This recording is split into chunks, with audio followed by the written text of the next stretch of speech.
So coming next to the composition called as business environment. Geography पढ़ी होगी सबने, वहां पे एनवायरमेंट का मतलब तो समझा ही होगा। Anything that surround us is called as what? Environment. अब क्वेश्चन अराइजेस कि भाई बिजनेस एनवायरमेंट क्या होता है। रिसेंटली आपने गौतम अडानी जी का नाम तो सुना ही होगा, और एक विल्मर करके कंपनी थी जिन्होंने अपना जॉइंट वेंचर गौतम अडानी साहब के साथ तोड़ दिया। क्यों तोड़ दिया? भाई वो जिस कंट्री को बिलोंग करती थी उस कंट्री को अच्छा नहीं लग रहा कि गौतम अडानी साहब के साथ पार्टनरशिप रख के देश की तरक्की की जाए। तो इंडिया के ऊपर डायरेक्ट अटैक तो कर नहीं सकते इकोनॉमिकली, तो जो उनके बड़े बिजनेसेस हैं उनको नुकसान में डाल दो। जब उनका नुकसान होगा तो इंडियन बिजनेसमैन जो उनके साथ एसोसिएटेड है या जो उनके शेयर होल्डर हैं उनका भी नुकसान हो जाएगा। तो कहीं ना कहीं कंट्री को नुकसान पहुंचेगा ही पहुंचेगा। तो अब वो मिस्टर ह्यूक खो यंग कोई है चाइना के या कोरिया जापान के कहीं के, वो अब दूसरा पार्टनर अपना ढूंढ रहे हैं। मेरे को फोन आया था, मैंने कहा, नहीं मैं तो गौतम अडानी जी के साथ हूँ भैया। Got it clear? तो बिजनेस एनवायरनमेंट का मतलब all those things which surround the business और business is surrounded by those things, और जिससे बिजनेस में इंपैक्ट आता है आप उसे बोलते हैं बिजनेस एनवायरनमेंट। तो प्रैक्टिकली फैक्टर्स की अगर हम बात करें तो दो तरह के फैक्टर्स होते हैं बच्चों, आप लिख भी सकते हैं। One are called as external factors and other are called as internal. तो जिनको आप कंट्रोल कर सकते हैं they are internal. Employee strike पे चला गया, भाई उसकी डिमांड पूरी कर दीजिए, स्ट्राइक खत्म हो जाएगी। But there are some called as external जो हमारे बस में कंट्रोल करने के लायक नहीं है। Is that clear? तो चलिए लेट अस अंडरस्टैंड कि भाई ये फैक्टर्स कौन से होते हैं, और इसमें बिजनेस एनवायरनमेंट की जब हम बात करते हैं तो उसमें एक्सटर्नल और इंटरनल में क्या काम आता है। तो business environment means the sum total of all individuals, institutions and other forces that are outside the control of business enterprise। तो बात सामने आ चुकी है। business environment refers to external factors और internal factors। external factor, internal factor जो होता है वो business environment का हिस्सा नहीं होता। खोपड़े में बात गई? सबको समझ में आ गया? तो अगर आपसे पूछा जाए which of the following is a part of business environment, option A external factor, option B internal, option C both and option D none of these, तो आपका जवाब क्या होगा भाई? External factors. बड़ा ही आसान सा टॉपिक है। चलिए, तो whatsoever are the rate of savings and investment in the country, sir ये कैसे बिजनेस को इफेक्ट करेगा? कॉमन सेंस की बात है। मान लीजिए रिजर्व बैंक ऑफ इंडिया एक बॉन्ड ऑफर कर रहा है 9.25% पर एनम इंटरेस्ट, और 5 साल बाद का आपको रीपेमेंट शेड्यूल दिया गया है। 5 साल इसका लॉक इन पीरियड है, 5 साल के बाद ही पैसा मिलेगा। और स्टॉक मार्केट का तो कोई भरोसा नहीं है भैया, 15 भी दे सकती है, 25 भी दे सकती है, माइनस में भी जा सकता है पैसा। बट आज से पहले रेट ऑफ इंटरेस्ट आरबीआई के बॉन्ड पे वॉज ओनली 7.05, और फटाक से बढ़ के 9.25 हो गया। तो लोग अपनी सेफ्टी एंड सिक्योरिटी देखते हुए आरबीआई के बॉन्ड्स में पैसा लगाएंगे या स्टॉक मार्केट में लगाएंगे? आरबीआई के बॉन्ड्स में पैसा लगाएंगे भाई। 7 से 9.25 हो गया, 2 2.25% बहुत होता है, यहाँ आधे परसेंट में मार्केट उथल पुथल हो जाती है। So people would invest less in corporates and more in RBI bonds. तो कॉर्पोरेट सेक्टर को कैपिटल थोड़ा कम मिलेगा। जब बच्चों कॉर्पोरेट सेक्टर को कैपिटल थोड़ा कम मिलेगा, क्या ये बिजनेस अच्छे तरीके से कर पाएंगे? Not at all. when their capital inflow would be less, business expansion will also go down. As a result, corporate sector would suffer. तो आरबीआई का रेट ऑफ इंटरेस्ट बढ़ाना बिजनेस एनवायरनमेंट पे पॉजिटिव इफेक्ट डालेगा कि negative effect डालेगा? Positive, negative effect डालेगा। तो sir 2 बार negative effect हो गया तो ऑटोमेटिकली पॉजिटिव हो गया। मैथ्स की क्लास नहीं है, बिजनेस एनवायरनमेंट पढ़ रहे हैं। Volume of imports and exports, अगर कंट्री में इंपोर्ट बढ़ जाते हैं तो corporate sector will go down. Export opportunity आती है तो their business will go up. Balance of payment सबको पता है क्या होता है? द हिसाब किताब of difference between the amount of imports and export. इसी का जो बैलेंस होता है उसी को आप क्या बोलते हैं? Balance of payment. अगर बैलेंस ऑफ पेमेंट फेवरेबल है मतलब हमारे एक्सपोर्ट ज्यादा और इंपोर्ट्स कम, तो बिजनेस इंप्रूव करेगा। और अगर बैलेंस ऑफ पेमेंट नेगेटिव हो गया तो बिजनेस डिक्लाइन कर जाएगा। फॉरेन एक्सचेंज रिजर्व्स अगर अच्छे हैं तो हमारी कंट्री में काफी पैसा बाहर से आया है, उस पैसे को एज अ बैकअप सपोर्ट रख के गवर्नमेंट करेंसी छाप सकती है तो as to avoid any type of excessive money supply. खैर ये बात तो आपको बता दी। तो in case of construction companies and automobile manufacturers, low long term interest rates are beneficial. Sir ऐसा क्यों? अगर rate of interest car loan हो गया या बिजनेस लोन हो गया बढ़ा दिया गया, क्या कोई भी कस्टमर कार खरीदने वाला ज्यादा बोरो करेगा पैसा कार लेने के लिए? नहीं करेगा। जब वो पैसा ही बोरो नहीं करेगा तो ऑटोमेटिकली कार कंपनीज को कस्टमर्स नहीं मिलेंगे and their production will go down. तो सर नुकसान क्या हुआ? अरे भाई प्रोडक्शन कम हो जाएगा तो उनका स्टॉक पाइल अप कर जाएगा. They won't produce excessively until unless the existing stock gets sold. और वो अपने एम्प्लॉयज को क्या करेंगे, अनएम्प्लॉय कर देंगे और एम्प्लॉयमेंट बढ़ाते जाएंगे. अनएम्प्लॉय, तो it would lead to unemployment in the country. Any doubts, many doubts on this? खोपड़े में बात गई. तो इसके साथ जरा ये चीजें मार्क कर लीजिए, मेरी बातें आपको याद रहेंगी तो एग्जाम में अच्छा लिख पाएंगे. तो ये बात सबको समझ में आ गई? ये बात सबको समझ में आ गई बच्चों? चलिए, तो high inflation rate generally result in constraint on business enterprise. ऐसा क्यों? आज रॉ मटेरियल खरीद रहे 10 रुपी पर केजी के हिसाब से. 3 दिन के बाद इन्फ्लेशन इतना भयंकर हो गया कि रॉ मटेरियल 12 रुपए किलो के हिसाब से मिलने लग गया. और जब तक हमने इस रॉ मटेरियल को 12 रुपए में खरीदा, प्रोड्यूस किया, हमारा कॉम्पिटिटर वापस इन्फ्लेशन करेक्ट होने के बाद इसको 9 रुपए में खरीद रहा है. तो हमने तो 12 रुपी में परचेज करके, प्रोड्यूस करके मार्केट में बेचना स्टार्ट कर दिया था. whereas our competitors are able to buy it at 9 रुपी. तो उनका आउटपुट सस्ता होगा, हमारा आउटपुट महंगा होगा. क्या हम प्रॉफिट कमा पाएंगे? बिल्कुल भी नहीं. तो इन्फ्लेशन के केस में generally production cost go up. As a result business enterprise सोचता है कि हम प्रोडक्शन कम से कम करें, क्योंकि महंगा आउटपुट बाजार में महंगे दाम पे बिकेगा नहीं. किसी को सिंपैथी फैक्टर नहीं होगा आपके पास, हाय राम इन्होंने महंगे बनाया चलो इनसे खरीद ही लेते हैं. ऐसा बिल्कुल भी नहीं होगा. तो पीपल अंडरस्टूड दिस थिंग? सबको ये कहानी समझ में आ गई? तो this was all we were talking about economic environment. समझ में आ गया? तो इकोनॉमिक एनवायरनमेंट में जरा मार्क करिए किन किन बातों की डिस्कशन हुई. Change in disposal income, inflation rate, value of रूपी, interest rate and stock market indexes. तो एक बार फिर से आपको ये बातें बताता हूं. पहले आप ABCDE करके इसको मार्क कर लीजिए. तो ध्यान देने वाली बात है भाई, change in disposable income. India में अगर लोगों की या किसी भी कंट्री में डिस्पोजेबल इनकम बढ़ेगी, what will be the effect on demand for goods and services children? बढ़ जाएगा. आप किसी भी मंदिर, मस्जिद, चर्च, गुरुद्वारे, मार्केट, शॉपिंग मॉल, पार्क कहीं चले जाइए, you see ample of people visiting there और हैंडफुल ऑफ पीपल. सर ये हैंडफुल तो कभी भी ना था, हाथ में आप किसी को भर ही नहीं पाएंगे. अरे मतलब ये मेटाफर अंग्रेजी का, लोग समझ गए होंगे पढ़े लिखे लोग. एम्पल ऑफ पीपल, लोग बहुत पैसा आजकल खर्च करने लग गए. क्यों करने लग गए? क्योंकि उनकी इनकम बढ़ गई है. ये एक रीजन है. दूसरा रीजन, कोविड में लोग समझ गए जितनी भरी चाबी उतना चले खिलौना. समझ में आ गया?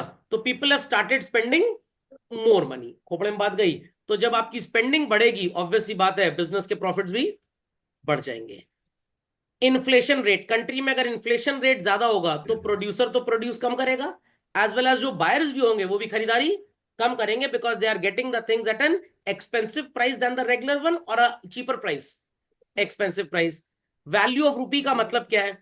आज अगर मैं आपसे बात करूं कि भाई आप बाजार निकल जाइए लेटस से 1,000 रुपए लेकर इन द ईयर 2025, अब 24 तो नहीं लिखेंगे ना भाई, और 1,000 रुपए लेकर आप बाजार निकल जाइए in the year let's say 35. कब आप ज्यादा गुड्स एंड सर्विसेज खरीदने की कैपेसिटी में होंगे? 25 में. आई रिमेंबर द डेज हम क्लास 12 में पढ़ा करते थे. Petrol used to cost around शायद 30 रुपीज के आसपास बच्चों. हाँ, हमारे घर में मारुति वैन जैसी गाड़ी हुआ करती थी, तो पापा 300 रुपए दिया करते थे, 10 लीटर फ्यूल उसमें भर जाता था. आज फ्यूल इज अप्रोक्सीमेटली 96 to 97 रुपया लीटर. अब कुछ लोग कहेंगे नहीं सर 95 रुपी 34 पैसा है, अभी सुबह सुबह ही भरवाया था आधा लीटर. समझ में आ गया? तो आज अगर आप 1,000 रुपए लेकर बाजार में जाते हैं तो लगभग 10 लीटर के आसपास पेट्रोल, आप पेट्रोल ना बोलना, पेट्रोल मिलेगा.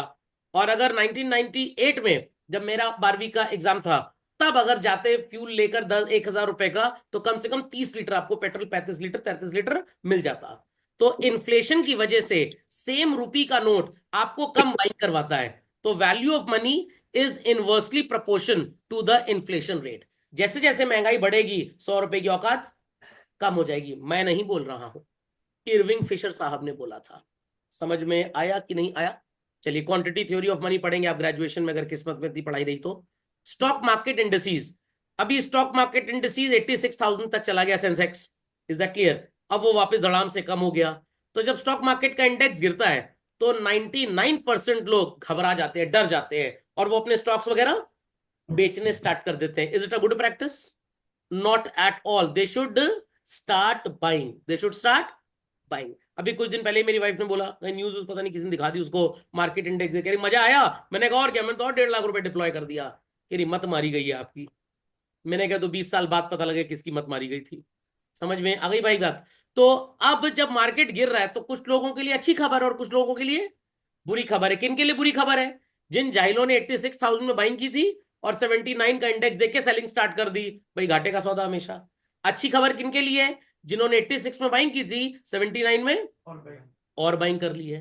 सर मान लीजिए और गिर गया तो और बाइंग करेंगे। और सर मान लीजिए एकदम ही नुकसान हो गया, धरती खत्म हो गई आज तक के हिसाब से, हम भी खत्म हो गए, पैसे की जरूरत ही क्या फिर? जब तक है तब तक जुआ खेलते, जो जिंदगी एक जुआ ही तो है बेसिकली। Is that understood? खैर चलिए, पापा मम्मी को सब बातें मत बता दीजिएगा, नहीं तो क्लास में आने से मना कर देंगे।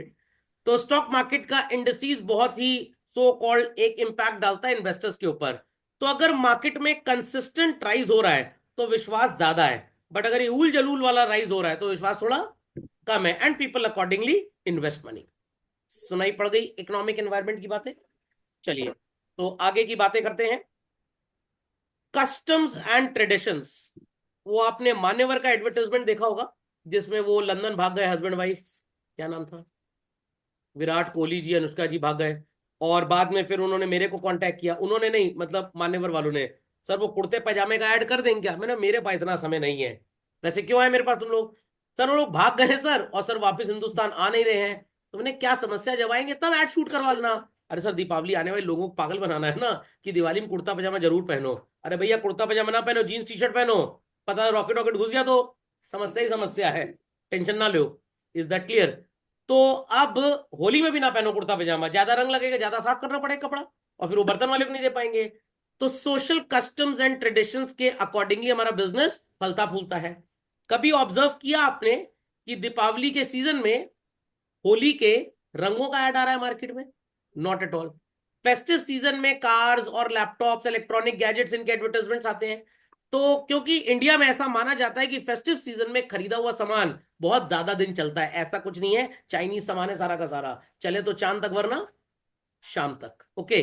तो customs and traditions also uphold good business conditions. तो जब भी, अभी मैंने देखा 1 जनवरी, ये कल परसों की बात है, कचौड़ी वाला, पकौड़ी वाला, चाट वाला, खूब बढ़िया दुकान उकान डेकोरेट की थी। एक तरफ तो कहते हैं कि भाई हम इंडियन कस्टम्स को फॉलो करते हैं, और ये 1 जनवरी का न्यू ईयर तो भाई इंग्लिश कैलेंडर में है, हिंदुस्तानी कैलेंडर में कहीं आता ही नहीं है। तो खैर इनको किसी से कोई कैलेंडर से मतलब नहीं है, इनको मतलब सिर्फ इतने बिजनेस से है। 1 जनवरी दिमाग खराब हो गया, मंदिर जाएंगे, मस्जिद जाएंगे, चर्च जाएंगे, गुरुद्वारे जाएंगे, मोमबत्ती चुराएंगे। पहले दिन कुछ लोग नहा लेते हैं ताकि साल भर नहाने का मौका प्राप्त हो जाए। सब अपनी अपनी सोच है, but ultimately somehow it is going to bring a positive impact toward the business. तो ई रिक्शे वाला भी अपना रिक्शा सजवा लेता है 1 तारीख को, ताकि ज्यादा ज्यादा लोग हमारे रिक्शे में बैठ के फोटो खींचे। और फोटो की कोई बीमारी आ गई है, नाली में अलग रंग का कीचड़ भी बहा दो, वहीं पे लोग सेल्फी खींचने लग जाएंगे मुंह बाबा के। तो that is today's customs and traditions. Values का मतलब क्या होता है भाई? अगर मान लीजिए करवा चौथ पे एक पर्टिकुलर कोई रील बन गई किसी लेडी की, प्रेस्टीज के कुकर में उसने खाना बनाया अपने पति के लिए, उसकी उम्र बढ़ गई, तो भैया प्रेस्टीज हर कंपनी के कुकर की सेल बढ़ जाएगी। सोशल ट्रेंड, एक नया सोशल ट्रेंड आ गया। बिहार में तो लोग छठ फेस्टिवल मेंटेन करते ही करते मनाते हैं, पंजाब में सरदारों ने भी चालू कर दिया, उधर क्रिश्चियंस ने भी छठ चालू कर दिया है। तो ये फेस्टिवल नहीं मनाया जा रहा, ये फेस्टिवल साथ मजाक किया जा रहा है। गणपति लाए लोग अपने घर में, ये जाहिलियत यूपी में, नॉर्थ इंडिया में चालू हो गई है। तो असली में गणपति जी का क्या कॉन्सेप्ट था? शिव जी की और गणपति जी की आपस में पटरी नहीं खाती थी, बाप बेटा एकदम अगेंस्ट रहते थे। ठीक है, तो वो चले गए उनके भाई कार्तिकेय कहीं और रहने, वो हिमालय में रहते थे ना। तो गणेश जी शायद हिमालय से जाते थे वो नॉर्थ इंडिया, मुंबई, ऐसा कुछ था। अब I am not so well versed with this cultural literature and all that. तो वो उनको अपने घर बुलाया करते थे कि भाई आओ कुछ दिन तो रहो यहाँ पे हमारे साथ, मुस्कुराओ, तुम मुंबई में हो। What it clear? तो वो भाई उनके यहाँ जाते थे, तो ये था कि जब वो वापस लौटते थे तो वो फेस्टिविटीज होती थी, फेयरवेल टाइप। तो गणपति जी आज वापस जा रहे हैं। इवन जो महाराष्ट्रियन लोग महाराष्ट्र में नहीं रह के, लेटेस्ट से जॉब की वजह से जम्मू कश्मीर वगैरह शिफ्ट हो गए, तो कल्चर उनकी फैमिली में चला आ रहा है, तो भाई उनको तो मेंटेन करना ही करना है। ये बैल बुद्धि यूपी वाले, पंजाब, हरियाणा, दिल्ली वाले, वो गणपति को विसर्जन कर दिए और 20-25 दिन बाद दिवाली पे उनकी पूजा कर रहे हैं। क्या फालतू की पगलेटी है। Is that clear? तो भाई कस्टम सोसाइटी एक पर्टिकुलर जगह के हिसाब से मेंटेन करती है। लॉजिक समझ में आ गया? जब मेरे पापा की डेथ हुई तो मेरे एक जानने वाले मित्र थे, वो पंडित परिवार को बिलोंग करते थे, तो उन्होंने मेरे को एक लोटा दिया और उसमें एक चाकू डाल दिया। तो उनको, सर इसको पकड़ के रखिएगा, ये 13 दिन तक आपके साथ रहेगा, ताकि जो आत्मा है उसका कोई बुरा असर आपके ऊपर ना आए। अब मैंने सुन लिया, फ्री का लोटा, फ्री चाकू का पैसा लग रहा था, मैंने भी फॉलो कर लिया। फिर मेरे ताऊ जी बोले, कह रहे बेटा ये हमारे यहाँ कल्चर फॉलो नहीं होता है, इज दैट क्लियर, तो इसकी कोई जरूरत नहीं है। तो मैंने कहा अच्छा ठीक है, तो मैंने बगल में रख दिया, ताऊ जी गए, फिर मैं लोटा टांग लिया साथ में। तो भैया दोनों की बात रह जाए, तो every society has different culture. ये नहीं कि मम्मी ने साड़ी पहनी हमको अच्छी लगी तो मैं भी साड़ी पहन लूं। अरे लेडीज का वस्त्र है भैया, उसमें ईटा लपेट के गोल गोल घुमा के मार रहे हैं मान लीजिए। तो ये सोशल कस्टम्स है, तो ट्रेंड्स पागलपंती के आजकल चल जाते हैं। और भाई बिजनेसमैन तो क्या कहता है, जिस भी चीज से धंधा मिले उसको पब्लिसाइज कर दो। खोपड़े में बात गई। तो उत्तर प्रदेश जैसी जगह पे, नॉर्थ इंडिया में, ये गणपति फेस्टिवल का कल्चर महाराष्ट्रियंस के लिए ठीक है, बिकॉज भाई वो अपने फैमिली कल्चर को फॉलो करते हैं। Are people understanding what I am saying? पक्का समझ में आ गया सबको? चलिए, तो ये हो गया एक तरह का सोशल ट्रेंड। तो आजकल के जो फेस्टिवल है, they are not festivals, they are becoming social या social trends. Okay, societies expectation from business. अब एक पर्टिकुलर सोसाइटी किसी भी बिजनेसमैन से क्या एक्सपेक्ट करती है? That the quality of goods and services would be better. खोपड़े में बात गई, समझ में आ गया? जैसे एक बच्चा लास्ट ईयर बोलने लग गया, सर आपने तो बोला था ये 6 किताबें देंगे, आप 9 किताबें दे दिए सर, हमसे वो 6 नहीं पढ़ी जा रही टेस्ट सीरीज में, आप कह रहे 9 पढ़ो। सर आपने चीटिंग की हमारे साथ। मैंने कहा मैं चीटिंग हर साल करता हूँ। इंग्लिश की एक किताब बोली थी, दो दो पकड़ा दी बच्चों को, तीसरी अभी जेरोक्स में लगी हुई है। Is that understood? बच्चे कहें कोई बात नहीं, हम भेज देंगे अगले साल सारी की सारी किताब। तो भाई सोसाइटी का एक्सपेक्टेशन बिजनेस से क्या है? गुड्स एंड सर्विसेज की क्वालिटी बेटर हो, प्राइस कम नहीं होना चाहिए, ऑप्टिमम होना चाहिए, जितना सोसाइटी अफोर्ड कर ले। डोमिनोज के न्यू दिल्ली और मुंबई के स्टोर में जाएंगे, पिज्जा स्टार्ट एट 149। इलाहाबाद के गरीब घटिया 2 कौड़ी के लोग फोटो खिंचाने के लिए डोमिनोज जाते हैं, बस औकात है नहीं बर्गर पिज्जा खाने की। डोमिनोज कह रहा है कोई बात नहीं, हम 70 में बेचेंगे।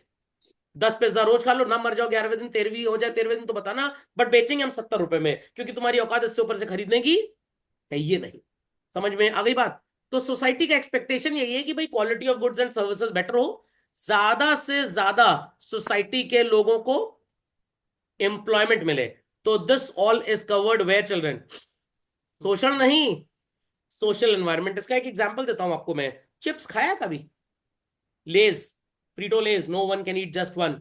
उसके बैक साइड पे एक डब्बा बना होता है कचरे का, और एक आदमी उसमें कुछ डाल रहा होता है। मोबाइल फोन ना डाल देना पापा के जाके उसके अंदर, वो तुमको डाल देंगे कचरे के डिब्बे में। उसका क्या इंडिकेशन है? कि इसको खाने के बाद पैकेट नहीं खाना है, लिटर भी नहीं करना मैदान में, कहीं गंदगी नहीं, स्वच्छ भारत अभियान है। समझ में आ गया? इसको प्रॉपर डस्टबिन में डिस्कार्ड करना है। तो this is what is called as social, नहीं सोशल एनवायरमेंट।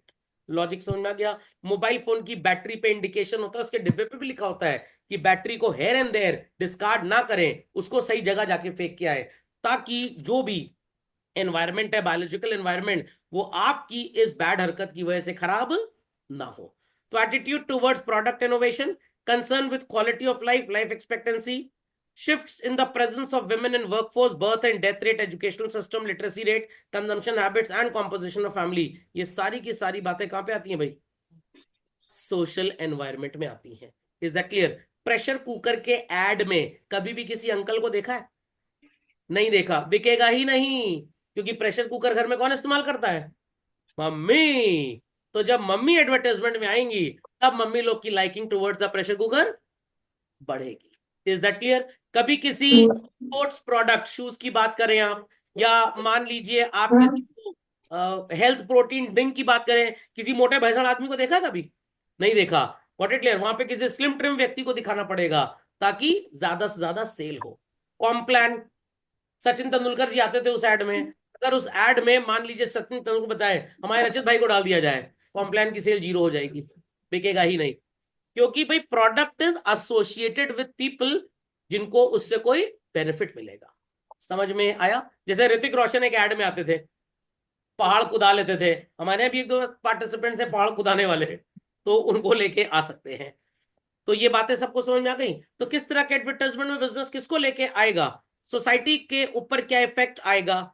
ये जो खतरनाक एडवर्टाइजमेंट्स होते हैं उसमें एक डिस्क्लेमर होता है कि भाई ये under standard tested conditions perform किए गए हैं, कृपया करके आप इसमें रिस्क ना लें।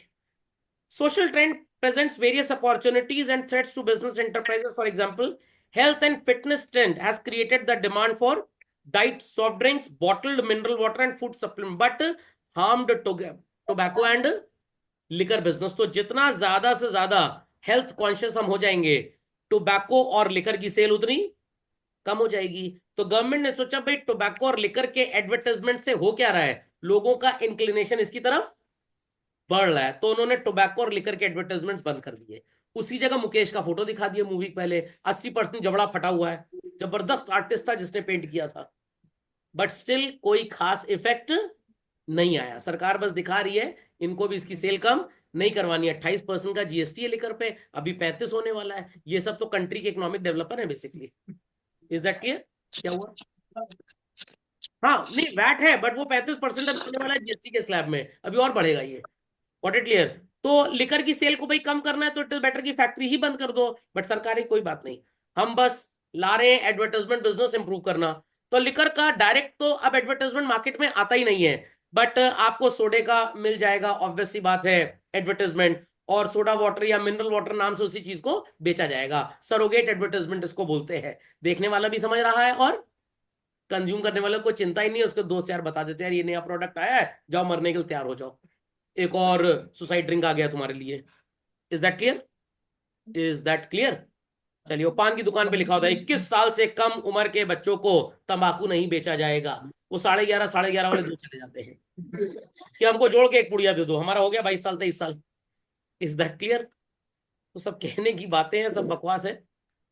जिम बेचारे रेगुलर जा रहे हैं, ज्यादा दौड़ लिए पतले होने के चक्कर में, हार्ट बीट बड़ी टैया।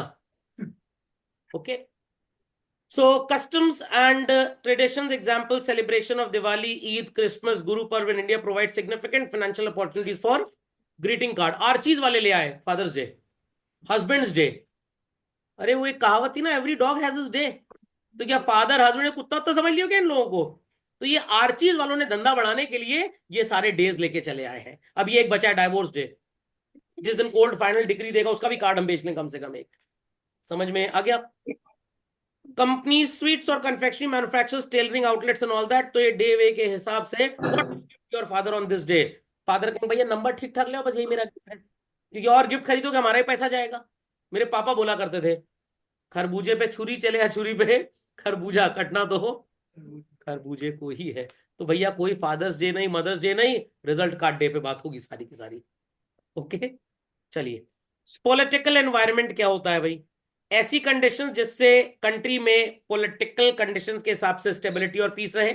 अभी आप देख रहे होंगे बांग्लादेश का क्या हाल है, उन्होंने अपने फादर ऑफ नेशन को ही बदल दिया आज की तारीख में, जिन्होंने ओरिजिनली आजादी वगैरह की लड़ाइयां की थी, क्योंकि वो उस पार्टी को बिलोंग करते थे जिसकी अभी गवर्नमेंट नहीं है। कुछ दिन में हमारे यहाँ भी हो सकता है ऐसा होगा कि भाई फादर ऑफ द नेशन किसको बोला जाएगा?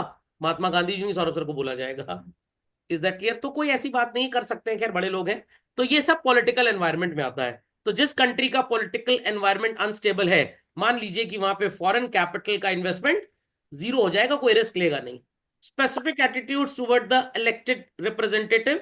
अभी मैं अयोध्या गया था कल की तारीख में, तो वहां पे मैंने देखा काफी बिजनेस है, काफी डेवलपमेंट है, और इस बार बीजेपी को अयोध्या से वोट बहुत कम मिले। नालायक टाइप के लोग हैं, गवार कहीं के। एक तो मोदी जी ने इतना बिजनेस स्टैब्लिश कर दिया, अब वोट कम क्यों मिले? थोड़ा मैंने रिसर्च किया उसके ऊपर। वहां पे जितना भी काम हुआ वो मैक्सिमम गुजरात के ठेकेदारों ने किया। भाई ऑब्वियस सी बात है, आपको अपना घर अगर बनवाना होगा तो आपके जो रिश्तेदार आर्किटेक्ट आप उनको हायर करेंगे, या जिनके पास अच्छी स्किल होगी उनको हायर करेंगे? जिनके पास अच्छी स्किल होगी। और रिश्तेदार आपका खफा हो गया आपसे, भाड़ में जाओ तुम, खफा हो गए, मर जाओ जाके, हमसे क्या मतलब, हमें बिजनेस अच्छा चाहिए। Is that understood? तो बड़ा मैनेज तरीका था, बहुत बढ़िया। मैंने फिर पूरा वहां पे मंदिर वगैरह, खैर वीआईपी पास था, तुम्हारी दर्शन भी 30-35 मिनट के अंदर हो ही गए। भीड़ भाड़ में पता लगा हो जाते तो आ ही ना पाते आज वहां पे, ढूंढते ही रह जाते। ओके, तो अब मैंने वहां पे देखा कि भाई गवर्नमेंट तो स्टेबल है हमारे देश में, बट हमारे देश में गवर्नमेंट से ज्यादा ये पंडा लोग बड़े अनस्टेबल टाइप के हैं। खोपड़े में बात गई। अब क्यों लोग अयोध्या में गवर्नमेंट के अगेंस्ट हो गए? उसका रीजन बड़ा सिंपल था। ये जितनी सो कॉल्ड रिलीजियस इंस्टीट्यूशंस हैं, ये अपनी दादागिरी सारे के सारे रिलीजियस इंस्टीट्यूशंस में चलाना चाहते हैं, क्योंकि भाई इनकी दुकानदारी उसी से चलती है। और गवर्नमेंट ने कहा कि भाई यहाँ पे अयोध्या में हम ऐसी कोई दुकानदारी चलने नहीं देंगे, हम यहाँ पे गवर्नमेंट एस्टैब्लिश्ड श्राइन बोर्ड लगाएंगे, जहां पे प्रॉपर चार्जेस होंगे हर चीज के, कोई लूट खसोट नहीं होगी। पता लगा पंडित जी कह रहे हैं आइए रामलला की मूर्ति गले लगा लीजिए 1,11,000 में, मूर्ति अपने घर ले जाइए 2 दिन के लिए 2,51,000 में। एक बार मैं इस्कॉन टेम्पल गया था, ये प्रयागराज में ही। तो मैंने उनसे बोला कि भाई ये कुछ लोग अंदर से दर्शन अर्जी निपटा दिए, कह रहे हैं वो वीआईपी पास है, वो 1,100 रुपए का टिकट है। मैंने कहा घर ले जाने का क्या पैसा है, ये बताओ जरा। अब 2-3 हफ्ता कृष्ण जी हमारे साथ रहेंगे, समझ में आ गया। घर में मक्खन नक्खन बढ़िया ब्रेड टोस्ट खिलाएंगे, चाय वाय के साथ एकदम। कह रहे बकवास मत करिए। मैंने कहा चालू आपने की और कह रहे मेरे से बकवास मत करिए। अब मेरे घर वाले भी उनकी साइड हो गए, नहीं ऐसा नहीं बोलते हैं भगवान बुरा मान जाएंगे। मैंने भगवान की हरकत तो बुरा मान रहे हैं। समझ में आ गई बात, समझ में आ गई बात। चलिए, तो ये सबको बातें समझ में आ गई। तो पॉलिटिकल एनवायरनमेंट इन सारी बातों को गवर्न करके चलता है। बाकी 2-4 वेब सीरीज वगैरह में भी ये सब दिखाया गया है। एक वो बाबा राम रहीम टाइप थे हमारे देश में, वो सब, ये सब लोग पॉलिटिकल एनवायरनमेंट को डोमिनेट करते हैं। So constitution of the country, political practices of the ruling party, ये सब कुछ बच्चों पॉलिटिकल एनवायरनमेंट में आता है। तो अगर गवर्नमेंट कोलेशन वाली है तो जरूरी नहीं है कि देश तरक्की करे। उस केस में तरक्की पार्टी की होती है, देश की नहीं होती। क्योंकि भाई आपको डिसीजन लेने से पहले अपने कोलेटेड पार्टनर के साथ भी बातें करनी पड़ती कि वो पार्टी उसके लिए तैयार है या नहीं। सपोर्ट खींच लिया तो सरकार गिर जाएगी आपकी। So political stability builds up confidence among business people to invest in long term projects. अब जैसे मान लीजिए कि हमारे देश में पता है कि भाई बीजेपी जैसी पार्टी की जब गवर्नमेंट आती है तो बिजनेस कम्युनिटी को काफी इंप्रूव करती है। समझ में आ गया। घूसखोरी वगैरह नेग्लिजिबल है, यहाँ पे जीरो नहीं बोल सकते, क्योंकि भाई मोदी जी खुद थोड़ा सरकारी ऑफिस में बैठे हैं। अब कोई सरकारी अफसर ले लिया 1,00,000-2,00,000 तो वो क्या कर लेंगे। Is that clear. बट अगर दूसरी पार्टीज हैं तो उनको अपनी जेब ज्यादा भरनी है और देश की जेब की चिंता नहीं है। तो अगर पार्टी ऐसी है जिसकी सरकार बने और बिजनेस इंप्रूव हो तो definitely people invest lot of money in the country. Okay, what is legal environment. काफी बच्चे कंफ्यूज होते हैं लीगल एनवायरनमेंट में और पॉलिटिकल एनवायरनमेंट में। तो ध्यान दीजिएगा बच्चों, जब हम पॉलिटिकल एनवायरनमेंट की बात करते हैं we talk about execution, we talk about executive. Legal environment की बात करते हैं तो we talk about judiciary. Okay, so मान लीजिए कि निर्मला सीतारमन जी ने एक रूल बना दिया कि भाई जो बहुत सुपर लग्जूरियस प्रोडक्ट्स है या टोबैको प्रोडक्ट्स है इस पे हम एक नया जीएसटी स्लैब 50% का लाना चाहते हैं।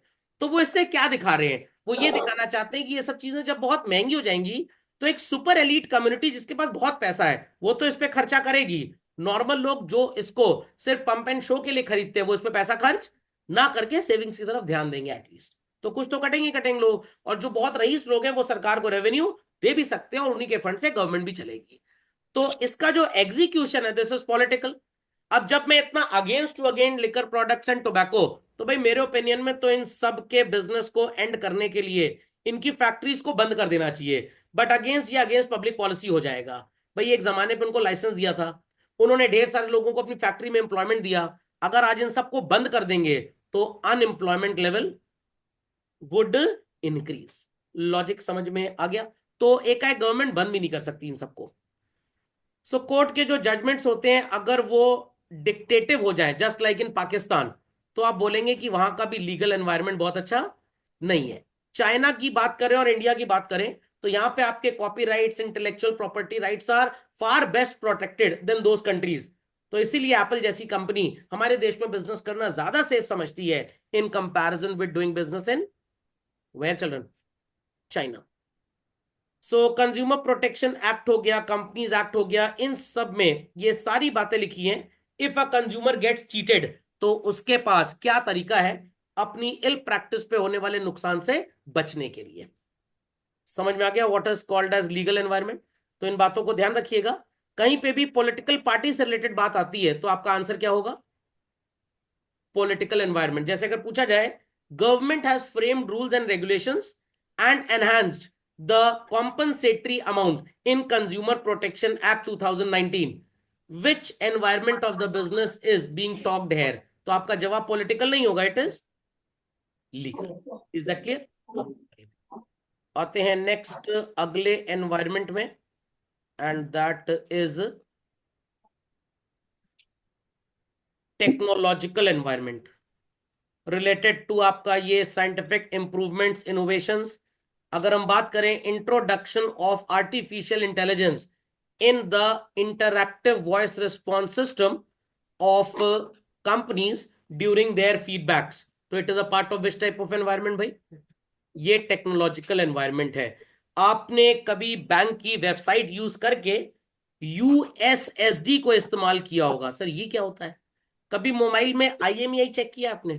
*#06# से होता है ना, ऐसे ही बैंक के भी यूएसएसडीज होते हैं। ये कुछ कोड वर्ड्स होते हैं, जैसे मान लीजिए *123# डायल कर दीजिए, अपने आप मैसेज चला जाएगा और आपके मोबाइल पे आपका बैलेंस आ जाएगा ऑटोमेटिकली। एक मिस्ड कॉल सर्विस होती है, आप 123 डायल कर दीजिए, गॉट इट क्लियर, तो लास्ट 5 ट्रांजैक्शन, या बैंक से आपको कॉल बैक आ जाएगा, एक पर्टिकुलर मोबाइल नंबर होगा 10 डिजिट का, फिर उस कॉल बैक पे आप अपनी कोई क्वेरीज को रिजॉल्व कर सकते हैं। ये किस लिए किया गया है? ताकि कंज्यूमर को लॉन्ग टाइम कॉल पे वेट ना करना पड़े। तो this is all called as what children? Technological environment. तो क्यों हम ये 5G से 6G पे चले गए, 6G से 7G पे चले जाएंगे? Just to improve technological environment in the country. तो क्यों आज काफी कंपनीज इंडिया आना चाहती हैं? बिकॉज उन्हें पता है कि अगर इंडिया में अपना बैक ऑफिस सेटअप कर दें, इंटरनेट की स्पीड का कोई प्रॉब्लम नहीं है। तो जैसे यूएस में बैक ऑफिस फ्रंट ऑफिस को सपोर्ट करेगा, but cost is very very very high. India में एम्प्लॉय सस्ता है, टेक्नोलॉजी बराबर लेवल की है, तो it is better to set up the back office in India. तो बीएमडब्ल्यू ने प्लांट तो अपना लगाया है जर्मनी में कहीं पे, फैक्ट्रीज वहां पे उनकी है, बट सारा हिसाब किताब इंडिया से मैनेज हो रहा है उनका। उनकी अकाउंटिंग टीम कहां पे बैठी है? इंडिया में बैठी है। पूरा हिसाब किताब वहां से इंडिया आता है, यहाँ पे एक ऑफिस उनकी अकाउंटिंग करता है, यहीं पे उसका ऑडिट हो जाता है। तो जो काम 1 मिलियन यूरोज में हो रहा है लेट अस से यूरोप में, वो काम इंडिया में 2 करोड़ रुपए में हो रहा है, 10 करोड़ में हो रहा है। तो costing has reduced up to great extent. खोपड़े में बात गई, what is the benefit of technological environment children? So airline companies have internet pages where customers can look for flight, destination, book fares and tickets online. एक छोटा सा example देता हूं, PVR cinemas का नाम सुना है? बहुत बड़ी कंपनी है ये, बहुत बड़ी। तो इसका पूरा नाम है प्रिया विलेज रोड शो। तो दो कंपनीज थी, आपस में इनका मर्जर हो गया, एक प्रिया एग्जिबिटर्स था और एक रोड शो करके था। तो अब इनका अपना ऐप डायरेक्ट है। क्या छोटे छोटे सिनेमा थिएटर्स अपना ऐप पे लाखों रुपए खर्च करके साल भर में बिजनेस कर सकते हैं? उनका इतना रेवेन्यू नहीं है। तो उनके लिए भी एक ऐप है, एंड आप सबको इसका नाम पता होगा, what is that? booktheirshow.com, book my show. PVR का टिकट भी इसमें बुक हो जाता है, बट एक्चुअली पीवीआर कह रहा है हमारा अपना ऐप है। तो सर पीवीआर अपना ऐप बनाता है, ये सब इनके थ्रू है। पीवीआर चाहता है कि जो उनका ऐप डाउनलोड करें वो डेटा किसी दूसरे को ना मिले। बट बुक माई शो वाले क्या करते हैं, अगर आप इस पे पीवीआर का भी टिकट बुक कराएंगे तो ये अपनी और 4 चीजें आपको बेच लेंगे, बट पीवीआर सिर्फ अपने ही प्रोडक्ट्स बेचेगा। तो are people understanding what I mean to say? आप कुछ ऐसा समझ लीजिए कि आप दूसरे शहर पढ़ने गए, आपके पापा ने आपके लिए एक फ्लैट खरीद लिया just for safety and security reasons, समझ में आ गया? बट आपका दोस्त जो है उसके पापा कह रहे हैं जाओ, तुम कहां रहोगे? हॉस्टल में रहोगे। बच्चा भी खुश है, हाँ हॉस्टल में रहेंगे, 2 4 दोस्त यार बन जाएंगे। बट आपके पापा नहीं चाहते कि आपके दोस्त यार बने, तो आपके पापा ने पीवीआर का ऐप बनवा लिया। बाकी दोस्त कहाँ पे मूवी टिकट बुक करा रहे हैं? बुक माई शो। तो अगर बुक माई शो ना होता तो क्या पीवीआर का मार्केट में कोई कंपटीशन होता? बिल्कुल ना होता। तो it is again talked of technological environment. समझ में आ गई भाई बात? पक्का। कुछ रेस्टोरेंट में देखा है कि रोबोट्स वगैरह फूड वगैरह सर्व कर रहे हैं। एक जमाना था रेस्टोरेंट आप जाइए तो मेन्यू मिलता था टेबल में, जहां पे आपको खाने वाने में क्या क्या मिलना है ये वो। अभी एक रेस्टोरेंट में क्या, मैंने वेटर क्या रेवेन्यू कह रहे सर, मैंने सर क्या है ही नहीं यहाँ पे, सर ये क्यूआर है इसको स्कैन करना है। मैंने कहा अच्छा अच्छा। अब अगर हमारे देश में इंटरनेट की व्यवस्था ही चौपट है, तो क्या क्यूआर स्कैन करके सबको मेन्यू देखने का मौका मिलेगा? बिल्कुल नहीं मिलेगा। हाँ किसी के पास कीपैड वाला फोन हो तो इस केस में आदर्श जी कहना चाहते हैं कि रेस्टोरेंट के बाहर एक बोर्ड लगा दिया जाए, जैसे अंग्रेजों के टाइम पे लगा होता था dogs and Indians not allowed. तो बोर्ड लगा दिया जाए कि भाई गरीब लोग कीपैड फोन वाले रेस्टोरेंट में एंट्री बैन है। बट हम तो कॉमर्स वाले हैं, हम बगल वाले टेबल, ये जरा क्यूआर स्कैन करके जरा बताओ हमको, जरा फोन दे दो हम भी ऑर्डर प्लेस कर। Is that clear? मेरे साथ तो 1 2 बार ऐसा हो चुका है। रेस्टोरेंट में गए, बगल में देखा टेबल बहुत बढ़िया धमाकेदार डिश आई है, वेटर इधर आओ, हमने वो जो लाए हो ना 2 पीस यहाँ पे भी लेते आओ। Is that clear?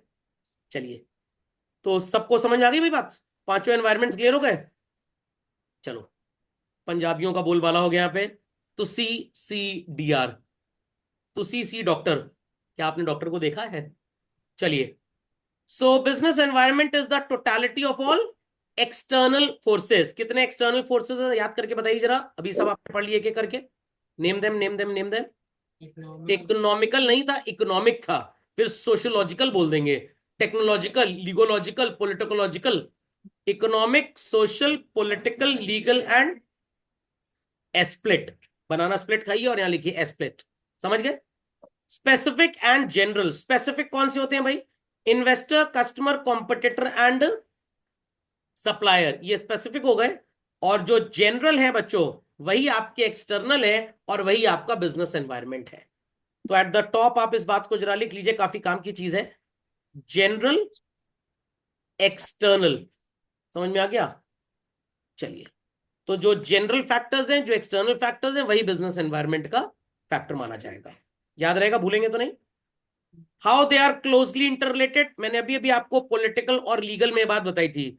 अगर हमारे देश में कानून है कि सुपर लग्जूरियस इंटॉक्सिकेंट प्रोडक्ट्स पे 70% जीएसटी सरकार लगाना चाहती है, तो government is very very very conscious कि इसके थ्रू हम रेवेन्यू बढ़ा सकते हैं। तो पहले गवर्नमेंट को इसके ऊपर एक कानून लाना पड़ेगा। वाई? हम डिक्टेटरशिप नहीं है भैया, हम क्या है? हम डेमोक्रेसी है। तो इसके लिए कानून होना चाहिए हमारे पास पहले। Is that clear? तो पहले आप बनाइए इसका कानून और फिर उसको लागू करिए देश में। अगर आपके पास कानून ही होगा तो क्या आप लागू कर पाएंगे? और अगर आप बिना कानून बनाए लागू कर देंगे तो आपको डिक्टेटर माना जाएगा। आपके खिलाफ आप ही के लोग यूएन में चले जाएंगे। अब आप रशिया, चाइना, यूएस जैसे तो है नहीं कि आपके सामने कोई मुंह ना खोले, तो दूसरी कंट्री आपको इन्वेट करेगी इस बात पे। ओके।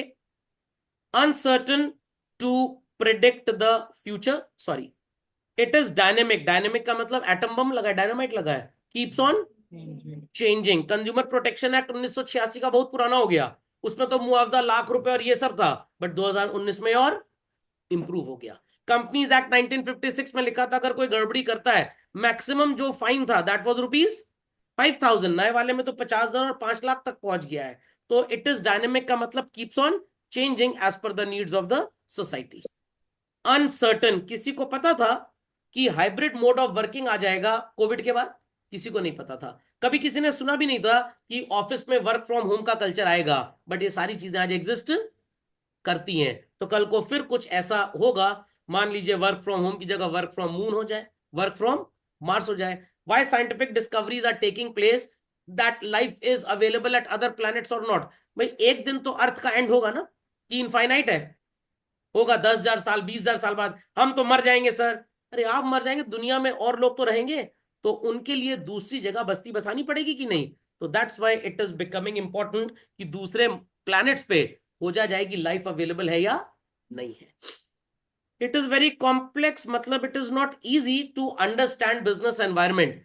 हो सकता है कि अगर आपने बिजनेस एनवायरनमेंट की पढ़ाई की तो शायद आप कल को अपने बिजनेस में होने वाले आगे के नुकसान से अपने आप को बचा ले जाए। फॉर एग्जाम्पल सर, अब जैसे मैंने पिछले 5-6 साल में क्या ऑब्जर्व किया कि लोग आलसी तो थे ही थे, अब और आलसी हो चुके हैं।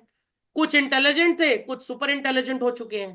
पहले एजुकेशन सिर्फ एक क्लोज्ड एनवायरनमेंट क्लासरूम के अंदर ही अवेलेबल थी, बट अब ऐसा नहीं है। तो most of the time people think भाई 90% I am able to manage my studies. मेरे को ऐसा टीचर मिल जाए जो 10% मेरे को थोड़ा सा ग्रूम कर दे तो मेरी पढ़ाई ठीक ठाक हो जाएगी। तो they would prefer only online class. Is that clear और नॉट? समझ में आ गया? 90% बच्चा क्या कह रहा है, घर में अगर बैठ जाओ, अच्छा सर ने 10 मिनट का ब्रेक दिया है, जाओ जरा 1 किलो आटा ले आओ, जाओ जरा 200 ग्राम दही ले आओ, रामू काका बना के रख दिए घर में, तो हम भैया क्लास में चल के ही पढ़ लेंगे। Are people understanding? तो पहले कॉलेजेस में सिर्फ ऑफलाइन क्लासेस ही होती थी, आजकल ऑनलाइन मोड में भी स्टडीज आ गई हैं, ऑफलाइन भी आ गई हैं, और लोग उसको प्रेफर कर रहे हैं। तो जो कॉलेजेस, जो कंपनीज ये ऑनलाइन वर्क मीडियम को स्टार्ट नहीं करेंगे, उनको ना काम करने वाला आदमी मिलेगा, ना उस आदमी से कोई आउटपुट मिलेगा। अभी तो ये सिस्टम है, आने वाले टाइम में एक और सिस्टम आएगा। 8 आवर्स का जॉब है आपका इन्फोसिस में, विप्रो कह रहा है 4 आवर्स हमारे लिए जॉब कर दो। Is that clear? इन्फोसिस कह रहा है कि भाई अगर ऑफलाइन काम करोगे तो हम साल का 25 लाख देंगे ऑफिस आकर, और अगर मान लो ऑफिस आके काम करोगे ऑफलाइन मोड में, हम साल का 15 लाख देंगे। विप्रो कह रहा है कि हम 10 लाख दे देंगे। तो एक काम करते हैं, इनको ऑनलाइन मोड में ज्वाइन कर लेते हैं और इनको भी ऑनलाइन मोड में ज्वाइन कर लेते हैं। सर फायदा क्या होगा? अगर इनको एक मोड में ज्वाइन करके 25 कमाए और नौकरी से निकाल दिए तो कोई अपॉर्चुनिटी है ही नहीं। यहाँ पे दो दो जॉब्स हैं आपके पास, एक से निकल भी गए तो एटलीस्ट दूसरे में रहोगे भी रहोगे, एक्सपोजर ज्यादा मिलेगा, इंटरैक्शन ज्यादा होगा। अभी अगला वर्क मोड ये आने वाला है कि आप मल्टीपल कंपनीज में अपनी सर्विसेज दे सकते हैं।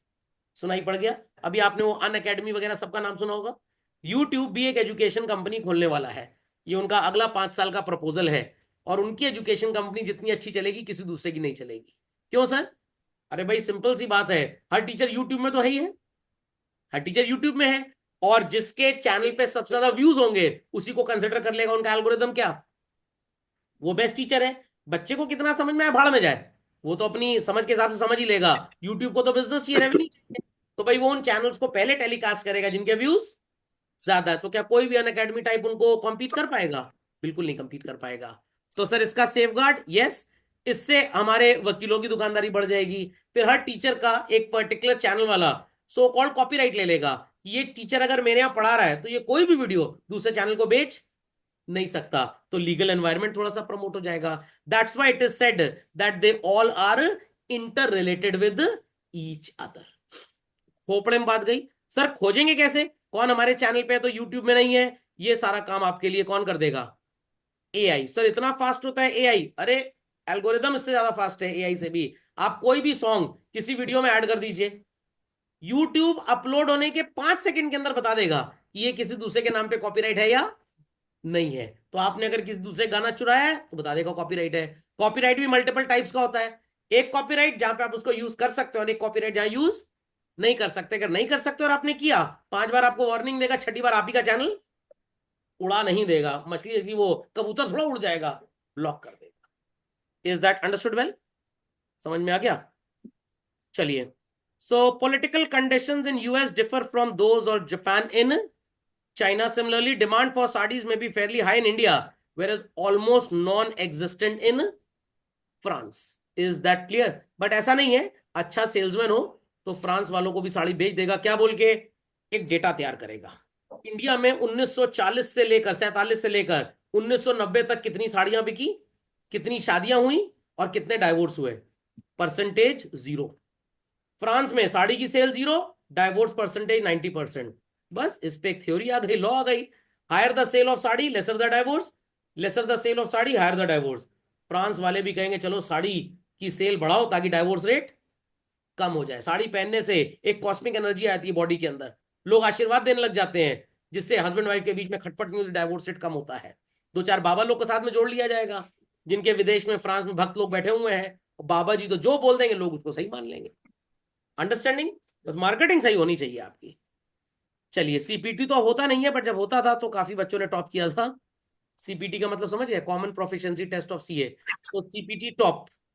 इंपॉर्टेंस ऑफ बिजनेस एनवायरनमेंट का नोमेनिक्स है, business environment helps to identify opportunities. तो इन्फोसिस कहेगा 25 लाख रुपए का एक एम्प्लॉय रख के क्या करेंगे, उससे कहें बेटा तुम वर्क फ्रॉम होम करो, इंस्टेड ऑफ 25 lakhs आई पे यू 15 lakhs।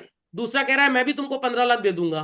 तो आप एक जगह जॉब करते हैं 25 लाख मिलेगा, दो ऑनलाइन मोड ज्वाइन कर लीजिए 10-10 घंटे के या 8-8 घंटे के, तो आपको कितना मिलेगा? 30 lakhs। तो आपको आइडेंटिफाई करना पड़ेगा नई बिजनेस अपॉर्चुनिटी क्या है। स्टार्टअप में ऐसा ही होता है, नाम सुना है ब्लिंकिट का? सेल्स चीप और डिलीवर्स फास्ट। डिलीवर्स फास्ट, सस्ता कुछ नहीं होता बट डिलीवरी बहुत फास्ट है। तो ब्लिंकिट वालों के जो भी फाउंडर्स थे उन्होंने क्या सोचा, परिवार जो हो गए वो ज्वाइंट या जॉइंट फैमिली से इंडिविजुअल हो गए, परिवार में लोग बहुत कम है। 20 साल पहले जो हमारे घर में गेस्ट आते थे, 25 साल पहले, तो घर में ढेर सारे लोग थे, कोई एक जाके कोल्ड ड्रिंक ले आया बाजार से, नाश्ता पानी ले आया, बच्चे दोनों स्कूल चले गए, पापा ऑफिस चले गए, मम्मी घर में ऑल अलोन। चली आई नानी माँ, साथ में मामी जी, अपने दो चंगू मंगू चवन्नी अठन्नी बच्चों को लेकर। और मम्मी अगर आप घर छोड़ के जाती हैं कोल्ड ड्रिंक लेने, सारी अलमारी तो खुली हुई है, आगे बताने की कोई जरूरत नहीं। पता लगा डकैती डल गई घर में, बट डकैती के लिए 5 लोग होने चाहिए तो 4 ही आए थे बस, नानी माँ, मामी जी, उनके 2 बच्चे, और बच्चे माइनर माने जाएंगे। तो अब मम्मी को कोल्ड ड्रिंक मंगवानी है, ठीक है, मजाक की बात है, रिस्क नहीं ले सकते घर छोड़ने का, तो अब मम्मी ब्लिंकिट पे ऑर्डर कर देंगी। तो ये एक नई बिजनेस अपॉर्चुनिटी आ गई। Are people understanding what I am saying? तो again business opportunity business environment की पढ़ाई से ही आप जान पाएंगे। तो अगर ये अपॉर्चुनिटीज बेटर हैं और इससे बिजनेस मिल रहा है तो कंपनीज इसको और ज्यादा से ज्यादा अडॉप्ट करेंगी।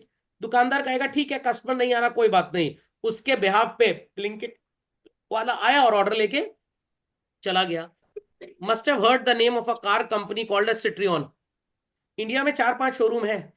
ओला, पहले इनके शोरूम बहुत कम थे। How people used to order, online order कर दीजिए, टेस्ट ड्राइव के लिए गाड़ी आ जाएगी, छोटे शहरों में BMW आज भी यही करता है। लखनऊ में शोरूम है, मान लीजिए आपको कार खरीदनी है लेटर से प्रयागराज में, तो they do not have a showroom here, आप कॉल कर दीजिए, 4-5 कॉल्स आ गई, ये BMW Q5 लेके चले आएंगे, और बढ़िया आप इसको टेस्ट ड्राइव कर लीजिए।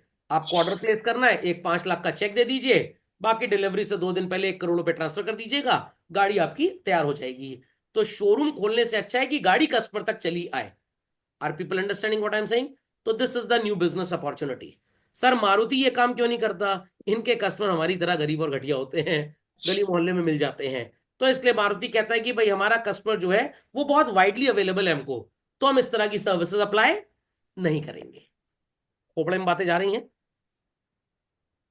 Helps in identifying the threats. Threats का मतलब पता ना क्या होता है भाई? बजाज वालों ने एक मोटरसाइकिल लॉन्च की फ्रीडम के नाम से, और इस मोटरसाइकिल की खासियत क्या है? It is equipped with a CNG cylinder, with a CNG cylinder. CNG comparatively थोड़ी सी चीप भी पड़ती है, तो इससे आउटपुट जो होगा, दैट इज जो माइलेज होगा, दैट वुड इंक्रीज। और जब माइलेज इंक्रीज होगा तो व्हाट विल हैपन चिल्ड्रन? लोग इसको ज्यादा से ज्यादा खरीदेंगे। अपॉर्चुनिटी तो है। थ्रेट इज दिस कि इंडिया में ज्यादा सीएनजी रिफिलिंग स्टेशन अभी है ही नहीं। आधे आधे 1-1 घंटे की वेटिंग हो जाती है कितनी बार सीएनजी रिफिल कराने के लिए। तो बजाज वालों को 2 काम करने पड़ेंगे, या तो ये अपने सीएनजी पंप्स खोलें, या तो जो सीएनजी पंप्स ऑलरेडी हैं उनके साथ कोई ऐसा अग्रीमेंट करें कि बाइक्स के लिए आप एक अलग स्टेशन वहां पे डेवलप कर दीजिए। क्योंकि ये कार में सीएनजी फिल होने में टाइम ज्यादा लगेगा, टैंक है 30-35 लीटर का, बट मोटरसाइकिल में 2-4 लीटर किलो का होगा, तो टाइम कम लगेगा। अनटिल अनलेस ये काम करेंगे इनकी सेल बढ़ेगी नहीं। ई व्हीकल्स की सेल इंडिया में भी कम क्यों है? स्वैपेबल बैटरी के रिचार्ज स्टेशन इंडिया में अवेलेबल नहीं है।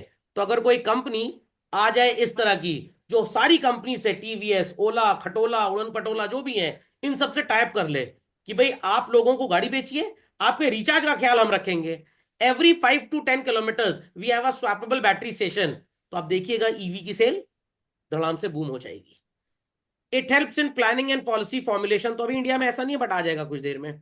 तो यही कुछ प्लानिंग हो गई कि भाई बिजनेस एनवायरनमेंट मैंने पढ़ लिया, मेरे पास मान लीजिए 400 करोड़ की फंडिंग तैयार पड़ी है, 600 करोड़ रुपए बैंक मेरे को देने को तैयार है, एक स्वैपेबल स्टेशन लगाने पे 1 करोड़ रुपए का खर्चा है, तो भाई 1,000 करोड़ में हम 1,000 स्टेशन तो सेटअप कर ही सकते हैं। अगर हर 50 किलोमीटर पे भी एक स्टेशन सेटअप कर लिया तो 50,000 किलोमीटर का एरिया हमारी कंपनी कवर अप कर लेगी। और ये प्रपोजल जब हम टीवीएस, एक्टिवा, वो होंडा वालों को देंगे जाके, तो उनकी सेल भी बढ़ेगी, कस्टमर का विश्वास भी बढ़ जाएगा। People are getting what I am saying? तो ये आने वाले स्टार्टअप्स हैं, समझ लीजिए मेरी बातें आपको 5 साल बाद एकदम सही लगेंगी। हाँ सर ऐसा बोला करते थे कि 2 लोग एक कंपनी में नहीं, एक ही लोग 2 कंपनी में वर्क फ्रॉम होम कर सकते हैं। Tapping useful resources so that it can be easy to convert them. मोहल्ले मोहल्ले लोगों के घर होते हैं, उन लोगों के घरों के बाहर 1 लाख रुपए की लागत में एक रिचार्ज स्टेशन लगा दो। Is that clear? सर फायदा क्या होगा? 6 रुपए यूनिट के हिसाब से रिचार्ज का पेमेंट होगा। भारत सरकार का बिजली विभाग 3 रुपए लेगा, 1 रुपए हम ले लेंगे, और जिसने ईवी स्टेशन अपने घर में लगाया है उसको 2 रुपए मिल जाएगा। तो भाई कोई एक्स्ट्रा एफर्ट भी खास नहीं करना, 2 रुपए पर यूनिट की कमाई हो रही है। दिन भर में मान लीजिए 400 यूनिट की अगर खपत हुई, तो 800 रुपए उस पर्सन का बेनिफिट, 400 रुपए मेरी कंपनी का बेनिफिट। मोहल्ले में अगर 10 स्टेशन लग गए हैं तो 4,000 तो मैंने एक ही मोहल्ले से कमा लिया, बिजनेस वुड ग्रो। प्लस कितना ज्यादा कार्बन एमिशन कंट्रोल हो जाएगा, कितना पॉल्यूशन कवर अप हो जाएगा, जो लोग अस्थमा से मर रहे हैं दवाइयों पे खर्चा उतना कम हो जाएगा। Coping with rapid changes in the increasing dynamic environment, time pass point है, समझ गए होंगे आप लोग।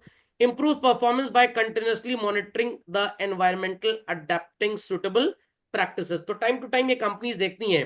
पिछले साल तक एक्टिवा का कोई प्लान नहीं था दूर दूर तक कि हम ईवी लेके आएंगे, बट जब उन्होंने देखा कि भाई ओला की सेल भी ठीक ठाक हो रही है, कितने लोकल छाप वेंडर्स हैं उनकी सेल बढ़िया जा रही है, then TVS has also come up with this, तो मतलब लोगों की लाइकिंग है। तो एक्टिवा ने भी 2025 में अभी फरवरी में डिलीवरी स्टार्ट करनी है। They have also come up with the e vehicle. हो सकता है 4-5 साल बाद मार्केट में आपको ये खड़खड़ करने वाली गाड़ियां नजर ही ना आए। सुनाई पड़ गया बिजनेस एनवायरनमेंट का मतलब क्या भाई?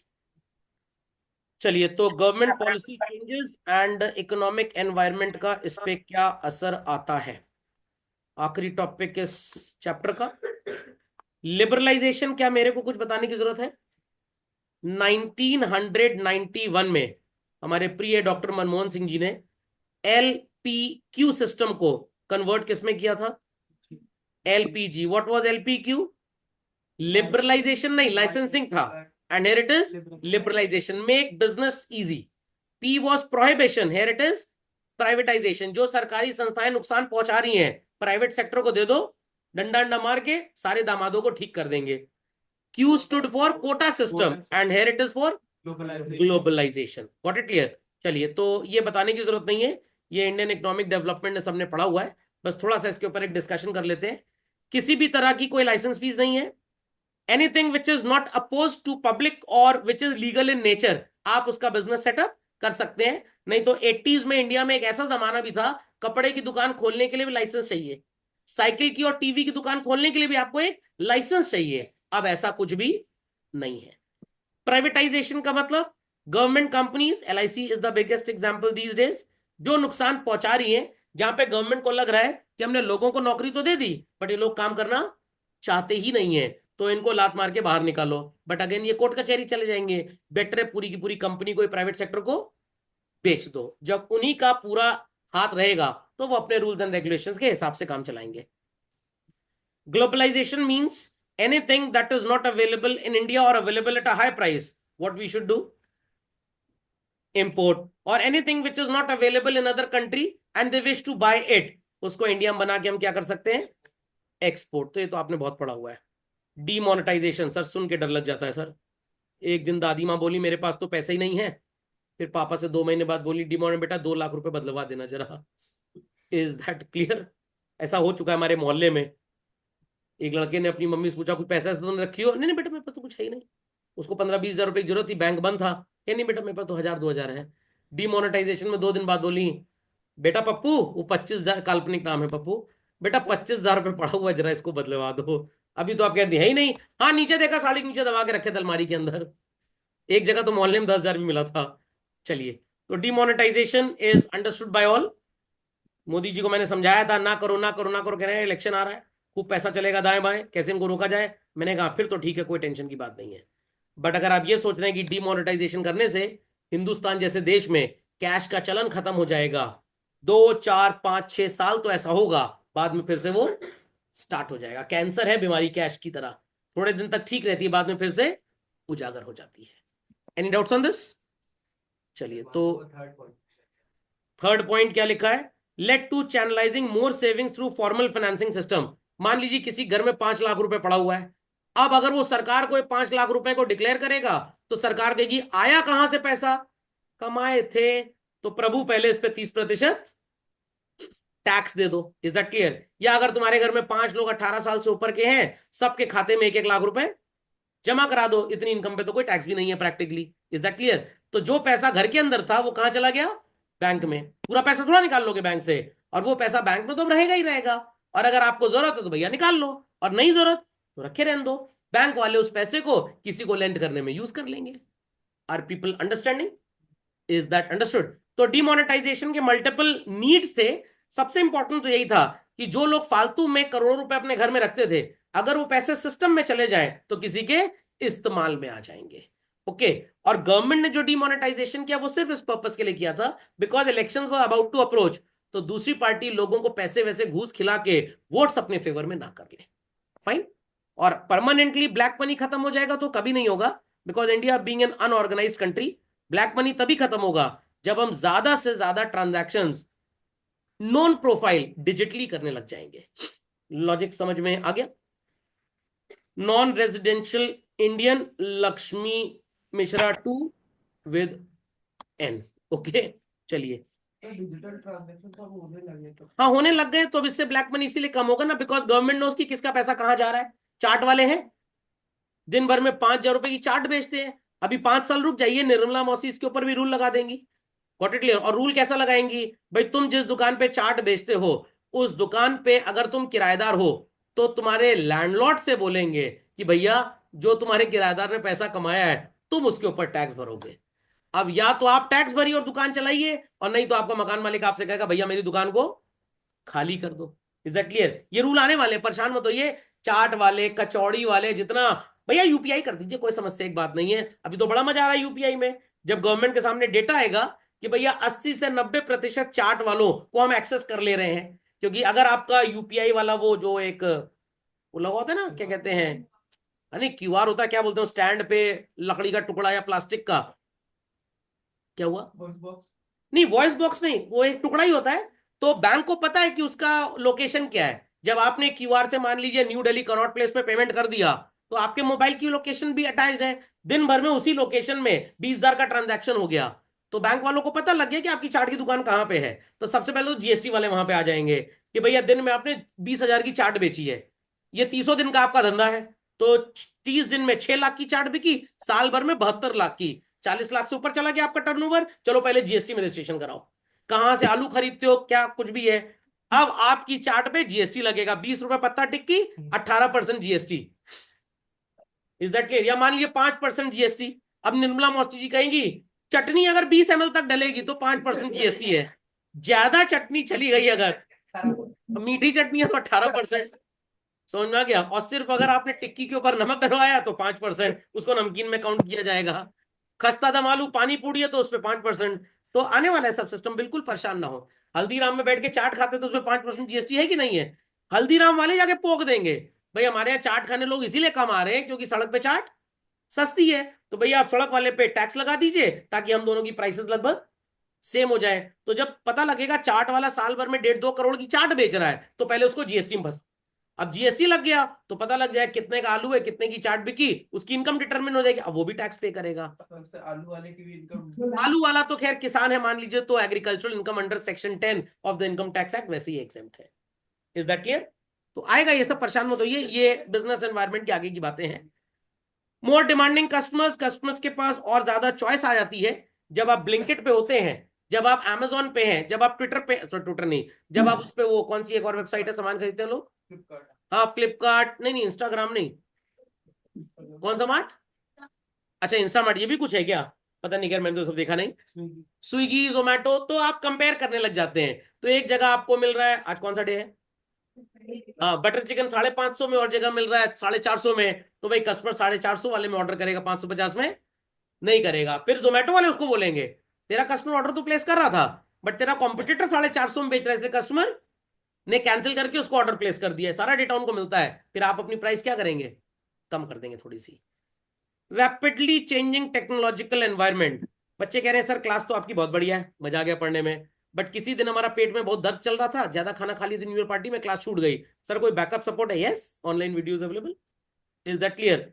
तो भाई जो ये सेवाएं नहीं देगा उसका धंधा चौपट हो जाएगा, और जो देगा उसका धंधा रपट रपट चलेगा।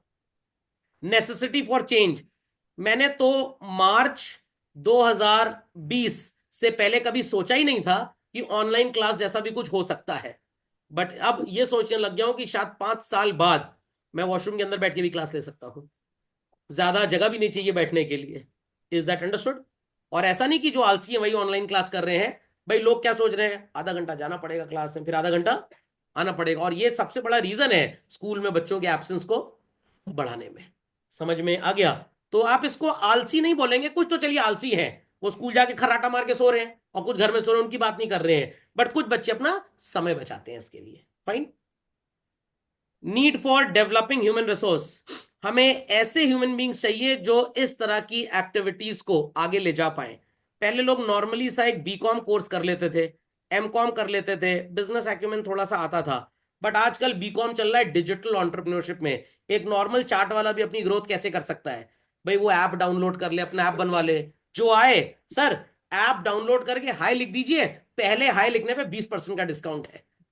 हिंदुस्तानी आदमी को फटी चप्पल भी सेकंड हैंड मिल जाए तो खरीद लेता है। Is that clear? जहर पे भी थोड़ा डिस्काउंट मिल जाए वही खा जाएगा।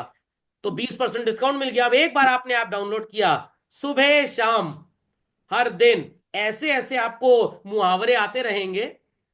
समझ में आ गया? कि आप कहेंगे चलो एक बार तो क्लिक करें देखे क्या ऑफर है। अरे 10 बार क्लिक करो, एक बार तो फंसोगे ना। आज चौको लावाई ऑर्डर कर देते हैं, मम्मी 120 का 78 में मिल रहा है, मम्मी कह रही खोपड़ी खा जाएगा, जा मरे खा ले कम से कम। Is that? दिन भर मेरे ऐप पे जोमेटो पे ऑर्डर आता रहता है कि भाई पिज्जा इज फॉर लाइफ, ये पढ़ाते तो हमेशा है, कभी पिज्जा खा के देखिए। समझो, तो 142 करोड़ की जनसंख्या में 10-20 करोड़ बेवकूफ तो ऑर्डर करने वाले मिल ही जाएंगे।